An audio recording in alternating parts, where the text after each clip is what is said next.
Welcome to this explainer. Today, we are diving into a genuinely monumental work, one that completely reshaped our understanding of human history and how societies actually function.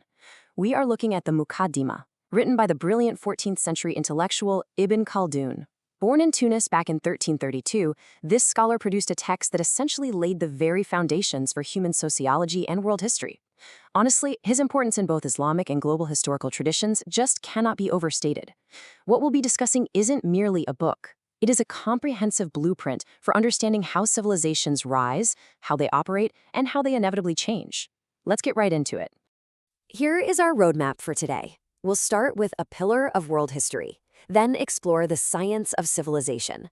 From there, we'll move into uncovering historical truths, examine some lessons in leadership, and finally wrap up with its lasting legacy in centuries in the classroom. Section 1. A pillar of world history. To really grasp the impact of this text, you have to understand the sheer ambition behind it.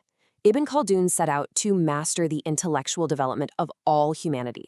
It's a massive triumph that bridged the gap between old-school chronicles of kings and modern analytical sociology. Now, the title itself, Muaddimah, translates from Arabic simply as introduction, and that's exactly what it was meant to be, just a prefatory book to his exhaustive, multi-volume history of the world. But here's what happened. His introductory thoughts on the mechanics of society were so profound, and his analytical framework was so original that it took on a life of its own. Even while he was still alive, this introduction became recognized as a standalone, groundbreaking masterpiece.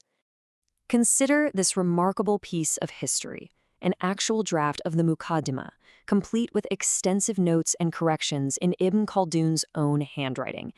It is fascinating because it connects the 14th century straight to our modern understanding of how a scholar works.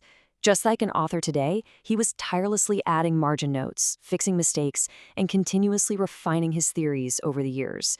It was very much a living document. Moving on to Section 2, the science of civilization. Now we get to the core of Ibn Khaldun's philosophical framework. He took a totally unprecedented approach to studying humanity. He didn't just want to record what happened, he wanted to figure out why things happened by looking at the very nature of human social organization. He states, history, in matter of fact, is information about human social organization, which itself is identical with world civilization. The key takeaway here is that, to Ibn Khaldun, history is not just a chronological timeline of dynasties and battles. It is a rigorous, scientific study of how society works. It is about sociality, group dynamics, economics, and how different ranks within a civilization interact to gain superiority. Section 3. Uncovering historical truths.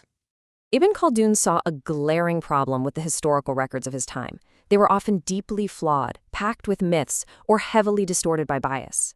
So to build a real science of civilization, he first had to create a strict methodology for spotting historical falsehoods.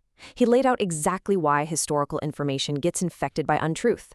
First up is partisanship. If a historian has a strong bias, that prejudice completely clouds their judgment, and they just accept information that supports their view without a second thought. Second is an over-reliance on human transmitters without properly scrutinizing their character. And third, making unfounded assumptions about an event without checking the facts. When you think about it, this structured critical approach is still incredibly relevant for evaluating the information we consume today. Let's look at a concrete example to see this critical lens in action. Here is how Ibn Khaldun tracked the shifting customs of a civilization over time. First, we can examine teaching during the early Islamic period. Back then, it wasn't a trade. It was a noble pursuit of transmitting faith carried out by people of high descent who shared the core values of the ruling dynasty. But as generations passed, customs naturally changed. Later on, we see dynastic teaching evolving into a professional craft, an artisan skill performed strictly as a way to make a living. By comparing these distinct phases, he demonstrated how institutions inevitably transform right alongside the dynasties that govern them. Section 4. Lessons in leadership.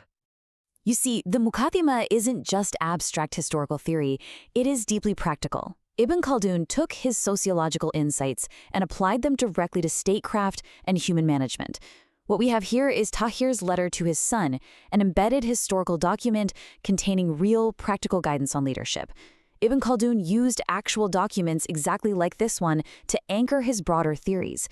He was meticulous, checking and correcting the text of this letter against other trusted historical records to make sure his readers were getting the most accurate wisdom on administration and statecraft possible. Let's unpack some of the specific advice from that letter. Leaders are advised to exercise planned moderation in all things, noting that right guidance leads to success.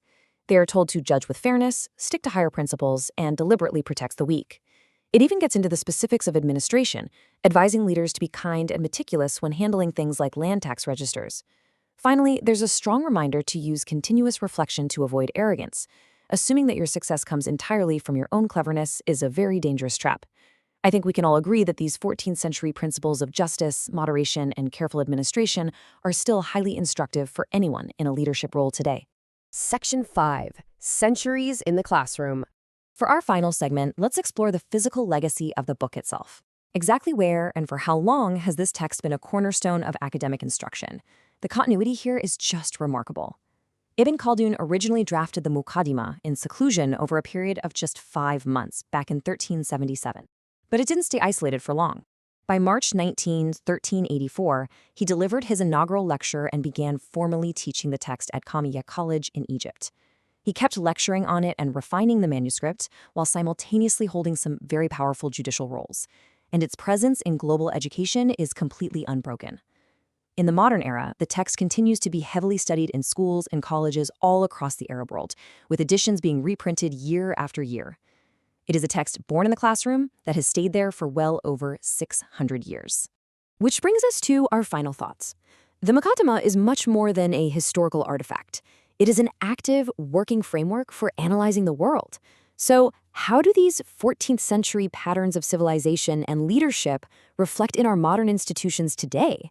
As you watch the rise, transformation, and management of governments and societies around you, I encourage you to apply Ibn Khaldun's critical, structured lens to what you see. There is still an enormous amount to learn from his science of civilization.